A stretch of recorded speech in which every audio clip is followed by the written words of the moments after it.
What is the ultimate power in a world on fire? It is not the strength to fight the fire, but the discipline to remain cool in its heart. When markets crash, when plans crumble, when the chorus of panic screams in your ear, you are faced with a fundamental choice. You can become another echo of the chaos, your mind hijacked by the primal fear that surrounds you. Or you can choose to become the eye of the storm.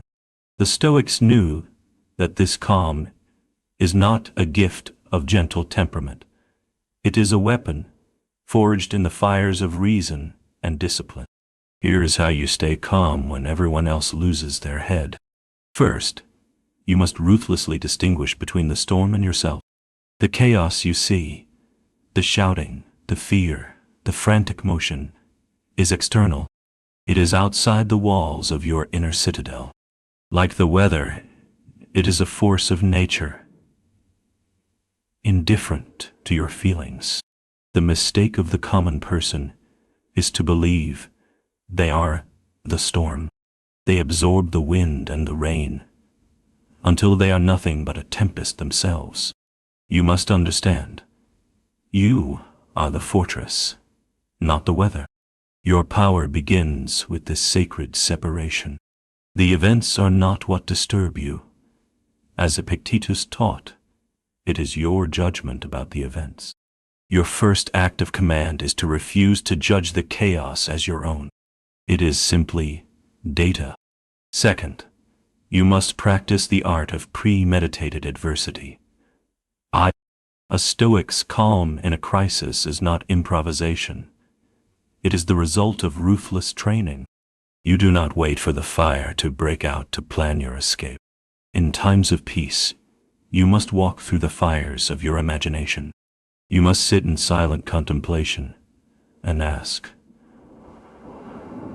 what if I lost my job? What if this project failed? What if I were betrayed? This is not pessimism. It is vaccination. By visiting these dark scenarios in your mind, you rob them of their power to shock you. When the crisis finally arrives, the unprepared mind is ambushed and overwhelmed. Your mind, however, is not surprised. It recognizes the terrain. It has been here before. It is ready to command. Third, you must command your mind to assume the view from above. In the heat of the moment, the problem consumes your entire world. It feels immense, total, and final. This is a trick of perspective. You must train your reason to act as an eagle, soaring high above the battlefield. Look down upon your crisis. Now, see your city, your country, your continent. See the earth, a pale blue dot in the vast, silent cosmos. From this vantage point, where is your crisis now? This inferno that threatens to consume your world is but a flickering candle in the grand cathedral of existence. This practice does not erase the problem, but it shrinks its power over you. It restores proportion, and in that proportion you find the space to breathe and think. Fourth, you must anchor yourself to the present action.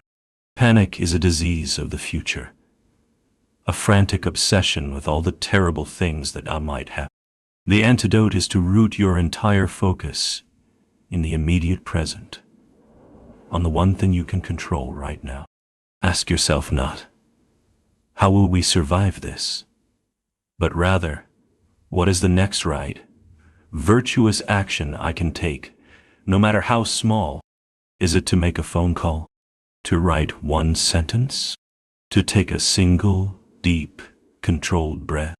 While others are paralyzed by the terrifying scale of the future, you are calmly laying the very next brick. This focus on the immediate, controllable action is the foundation of all progress and the enemy of all panic. Fifth, you must see the chaos as a sacred opportunity. This is the final, most powerful transformation. The unprepared see a crisis as a curse. You must choose to see it as a test, a sparring partner sent by fate to reveal your true strength.